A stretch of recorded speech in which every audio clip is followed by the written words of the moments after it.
Ayurveda medical association of India Paravur ഏരിയയുടെ ആഭിമുഖ്യത്തിൽ വൈദ്യസമീക്ഷയുടെ ഭാഗമായി ayurvedic insight to gut health എന്ന വിഷയത്തിൽ പഠന ക്ലാസ് നടത്തി. ഡോക്ടർ ഐശ്വര്യ മോഹനൻ ക്ലാസ് നയിച്ചു. ആയുർവേദത്തില് നമ്മൾ ഏറ്റവും ഇമ്പോർട്ടന്റ് ആയിട്ട് കരുതുന്നത് നമ്മുടെ ആഹാരമാണ്. ത്രയോപസ്തവത്തിൽ ആദ്യം പറയുന്നത് വൃത്തികരാകാൻ ശ്രേഷ്ഠം എന്നാണ് അന്നത്തിനെ പറയുന്നത്.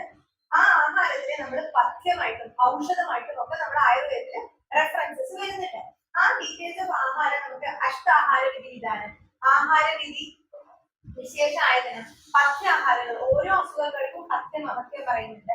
അതുപോലെ നിത്യസേവനീയ ആഹാരം, ശീലയേത് ആഹാരങ്ങൾ, ഇതെല്ലാം നമുക്ക് മൊത്തത്തിൽ ആഹാരത്തിനെ കുറിച്ചിട്ട് ഇമ്പോർട്ടൻസ് വന്നിട്ട് അവിടെ എവിടെ പറയുന്ന സ്കാറ്റേഡ് ആയിട്ട് പറയുന്ന അതാണ് വിരുദ്ധാഹാരം.